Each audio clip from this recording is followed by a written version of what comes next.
Alright guys, in the spirit of the videos that Damien and Steve have done recently in terms of Steve's commentaries and thoughts on clingy relationships and Damien's agreement and understanding of that video, as well as offering his own views and contributing points to those videos, I decided I'm gonna join along in this crazy little train we've started. And I'm going to talk about my personal experiences with a very clingy and obsessive and really possessive ex-girlfriend. Now, granted, this person and I have not spoken in over 10 years, but at the same time, I'm not going to use their name, I'm not going to use any of their real initials either, because I just wouldn't want anything to happen to this person that would make them uncomfortable or affect their personal life. As much as I don't like the way they treated me in the past, I'm not going to involve anything in their life that could be used to mess with them or cause them any sort of discomfort or distress. I refuse to be that kind of fucking person, and with that little disclaimer out of the way, here we go. Alright, so this would be roughly, let's see, I'm trying to remember. Oh yeah, this would be around 12 years ago. I got into a relationship with someone who I thought was pretty cool. They seemed to get along with me just fine. There was about a 6.5 month age gap. They were 6 months younger, but it's less than a year, not a big deal, but it's one of those things that is worthy of note, just so it builds more context to the situation. Initially, I liked this person because they were like me. They were aloof, they more or less played a lot of things off as jokes, they didn't take everything super seriously. They did have a few friends of their own that they seemed to be really close to, so those were all pretty good signs. They were into a lot of the same films and pop culture stuff that I was into, so yeah, there was a bit of compatibility there. That's why we were pretty decent friends before we entertained the idea of dating. We'd gotten along mainly because of the fact that we both liked a lot of the same things, and I guess that's what helped really build a strong connection between this person and myself. Now, overall, a person would normally consider these things to be alright, which normally it would be, but I also should have realized that those things alone would not necessarily be all that's required to build a lasting relationship. But I was a dumbass 16-year-old, so I put literally zero thought into what the fuck I was doing. Because, when you're a dipshit kid, you don't really put a whole lot of thought into anything because your hormones basically have control of the steering wheel, regardless of how bad your brain tries to wrestle the wheel away. Your hormones are basically kicking your brain in the fucking balls, saying, "Shut the fuck up, we get control today." But that's the part of being a dumbass hormonal teenager. You don't necessarily always make the most logical or rational decisions. But the fact is, this person and I hung out here and there.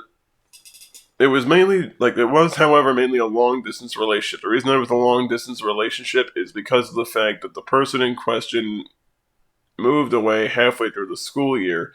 So now, instead of being in the same school that I was in, they were now, 2 hours away by car. Which means my visits with them were, exclusively, when they were either there in my hometown where their father lived during the summer, or they would be they would either be there during the summer, down there during Halloween, or down there on their Christmas vacation when they were visiting their father. But the fact is, I should have realized something was up when I realized how they responded when they found out that I was talking to other people. And I don't mean talking like people do when they casually date, when they're talking to other women, for example, when they're flirting with other women. It was more like there are mutual friends of ours that were female that this person got very possessive over.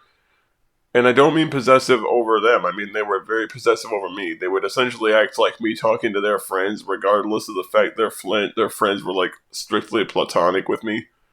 They would more or less acting like that platonic friendship was still somehow a threat to their position in my life in terms of being the person I was seeing. Now, they would never openly say that in front of their friend. They would basically wait until their friend was... Well, actually, no, they wouldn't even wait till their friend was in another room. What would happen is they'd wait until I went back home, until they went back to their house.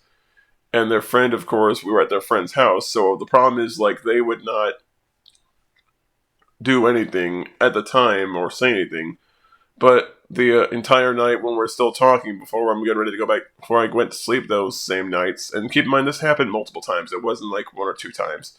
Realistically, I should have just stopped when I realized that the relationship was demonstrating these kinds of patterns early on, but dumbass.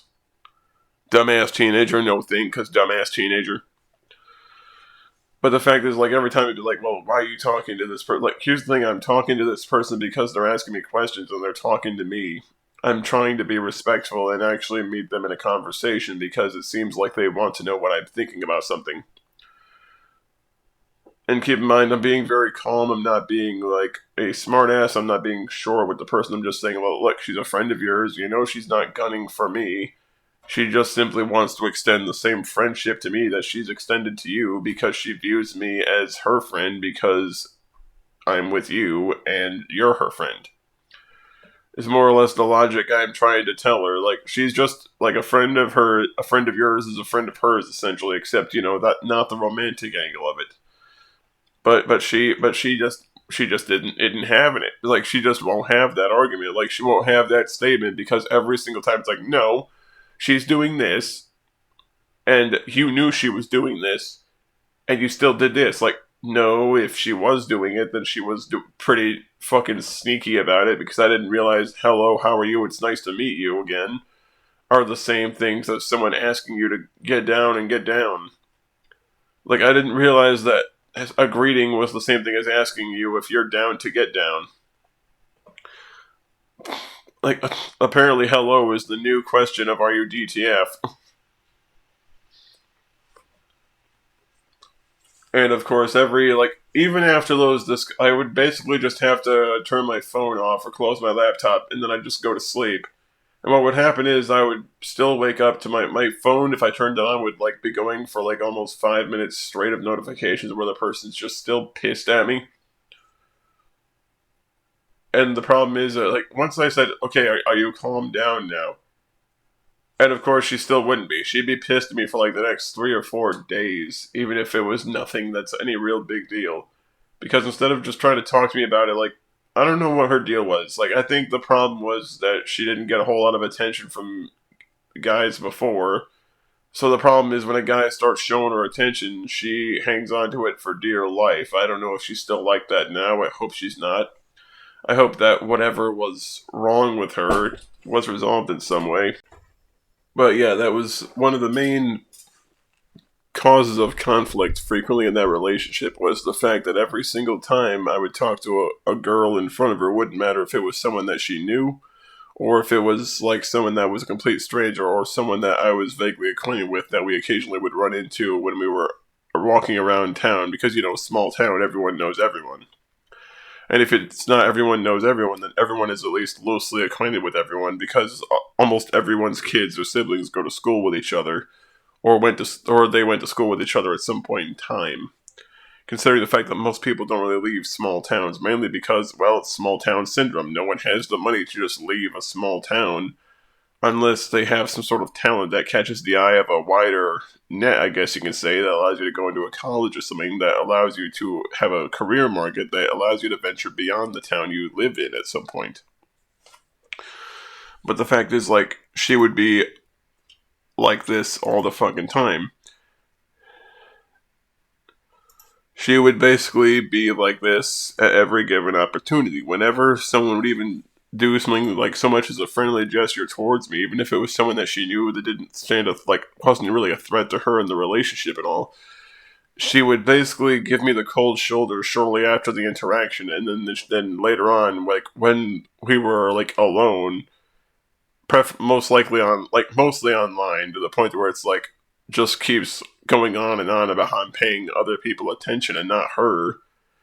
It had gotten to the point where it felt more like she saw me as a possession than a person, and it made me really, really uncomfortable. But I put up with it mainly because of the fact that prior to that, I only had one long-term relationship, and that was when I was like fucking 13.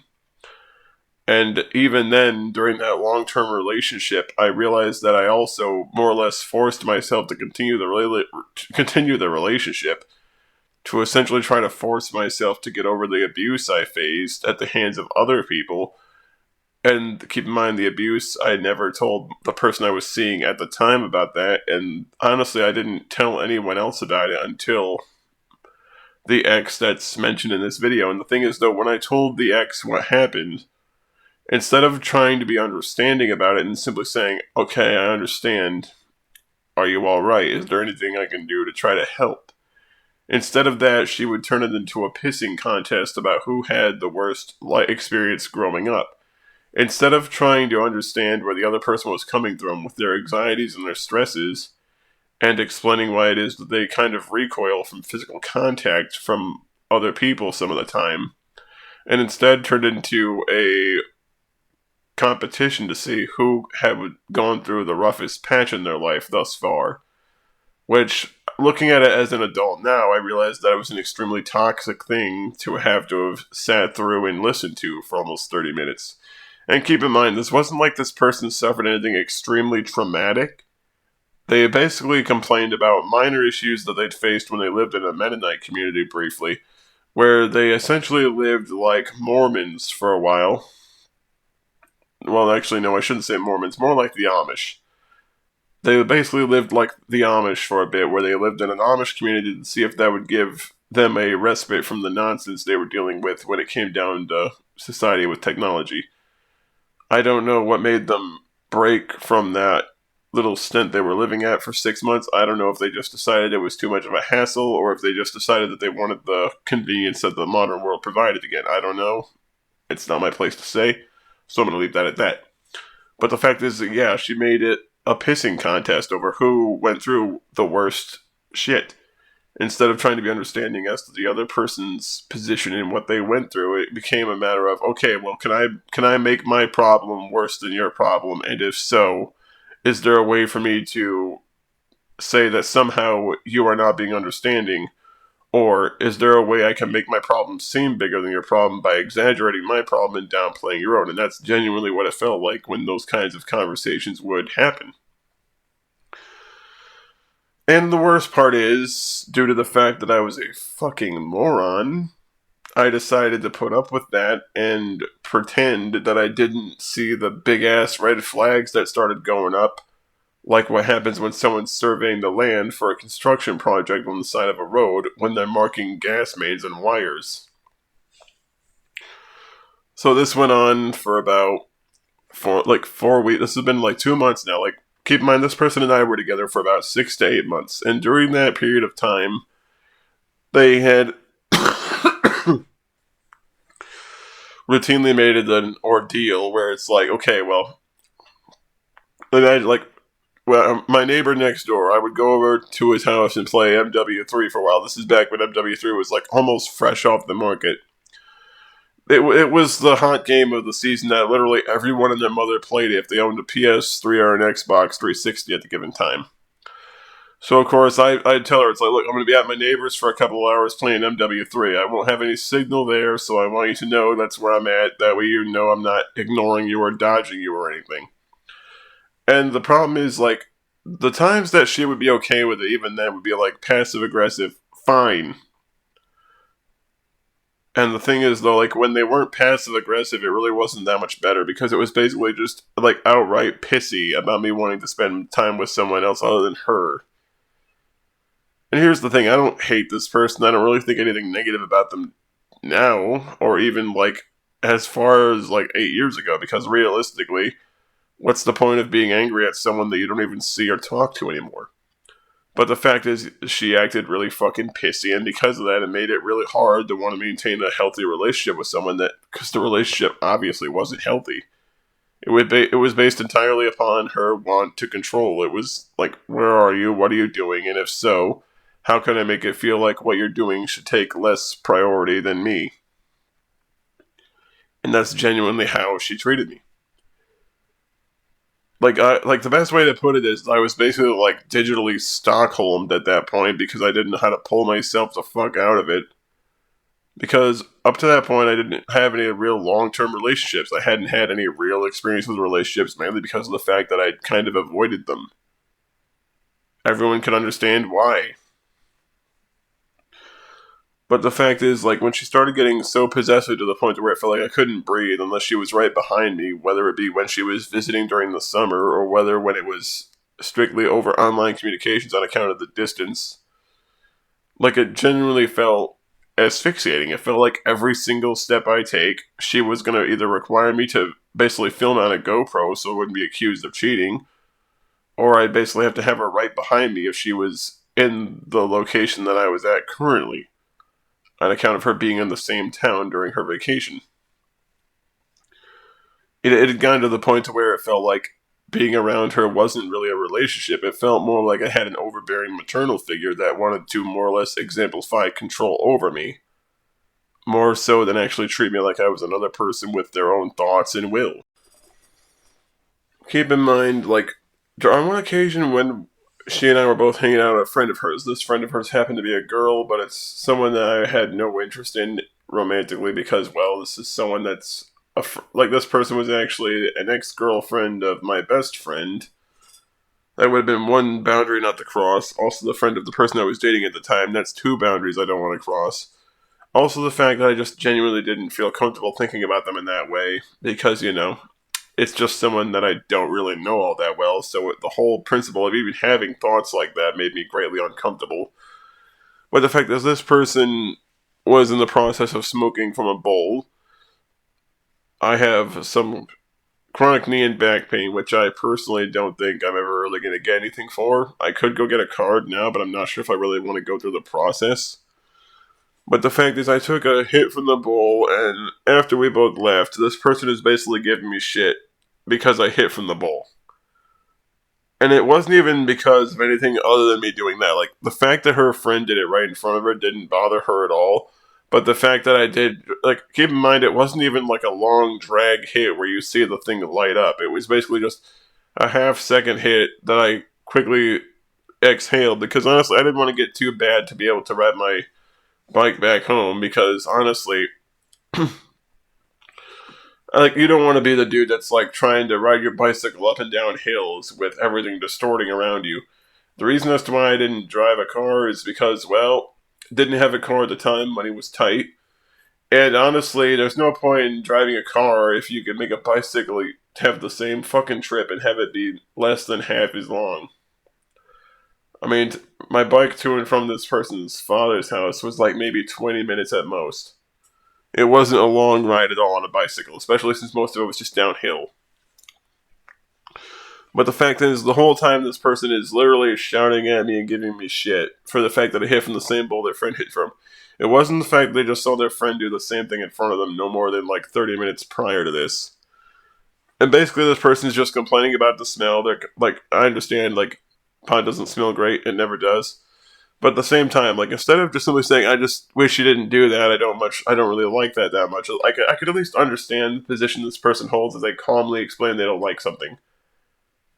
If I understand it's upsetting someone, I will most likely stop. Unless it's something that someone's provoked me into doing. Like, if someone's acting shitty and I say something back to them, I'm not gonna let off the gas just because they decide that they wanted to start some shit.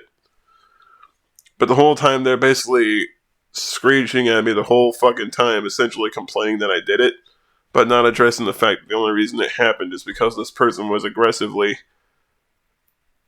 complaining about it the whole time instead of just simply saying, yeah, you know what, I understand why you did it, but I just prefer you wouldn't do it in front of me. Like, at least then I could actually agree with the sentiment and understand that.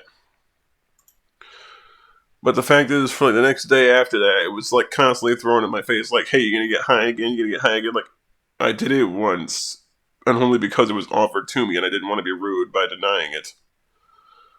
Then it did alleviate the fucking pain on my back, so it wasn't like I did it for no reason at all. It wasn't like I just decided, hey, you know what I want to do, get high today. Like, that's just not how I operate. That's not how my brain functions. But the fact is, like, she was petty and vindictive about it for like the next 2 or 3 days, on top of all the other BS constantly. Take a quick break, and then I'm gonna finally get down to like the final point of the story, I guess you can say, and then I'll get ready to wrap it up from there. Give me just a moment. I guess people can say, like, the straw that broke the camel's back out of all this shit. Like, necessarily it wasn't really even this issue. It was all the other things together, which kind of stacked on top of this issue. If it was literally just this issue, it would have been like a relatively, like, it would have been a nothing burger that would be able to be overlooked as easy as someone if they walked by a sewing needle on the ground. Now, keep in mind, this person was a big fan of the monster Gamera. Honestly, I think Gamera is cool in its own right. It has its own rogues gallery of interesting enemies, but personally, I just didn't find it as cool as the G-Man. However, I didn't discount the company or Gamera as a company or a monster because both have their own merits and both have their own things that I appreciate about them and respect about them. But the problem is, like, when it came down to her views, she would just not let up. And what I mean by that is, like, it didn't matter what the argument was about, she always had to be right. Like, always. She, at no point in time, could ever admit that she either was wrong or didn't know exactly what she was referring to in terms of, like, what she was talking about to the letter. And it had gotten to the point where a lot of those arguments had become so petty and pointless that I just didn't feel like arguing anymore. Like, it was one of the prouder moments I have as a person where I actually stood up for myself and didn't just let myself get shoved around for once. But keep in mind, during this period in time, I did not get violent. I did not get loud. Like, all I simply said was, you're allowed to have your opinion. I'm allowed to disagree with it. I respect the fact that you have your opinion. I respect the fact that you stand by it. But if all you're going to do is argue with me over everything I say to the point where I cannot say a single thing without you needing to contradict me at some point, then I don't feel like this relationship is going to work, and I feel like I am going to walk out of this room right now and get on my bike and go home. And keep in mind, I'm not trying to be cold. I'm not trying to be the person that just, like, shuts someone down emotionally. Like, I'm just trying to lay things out like I'm thinking about it and feeling it right now. At that given point in time, I should say. But the fact is, this person did not handle it the way that a normal person does, where it's like, you know what, maybe, just maybe you have a point, maybe I shouldn't be acting this way about nothing. Their response instead was to go completely off the wall and essentially start throwing objects at me from the kitchenette they were standing in whilst I was walking out the door. Like, needless to say, when I got home, I find out that, yeah, like, the relationship was ended on Facebook. I'm blocked on all their socials, and yeah, like, it hurt, but it hurt only because of the fact that this person and I were friends at one point before this. And now I essentially lost a friendship that I valued highly. But another problem was I also realized, like, dude, you dodged a bullet. Like, you would have been one of these poor people that didn't stand up for themselves the whole relationship and then finds out that everything went to shit. And honestly, I have to say it's a good thing that I decided to bail when I did, if you want me to be honest, because I found out this person was actually apparently messing around with two of their older brother's friends. Keep in mind, their older brother is a couple years older than them, and they're like, the brother's friends, however, were around her own age. So like these people were not predators to my knowledge or anything like that.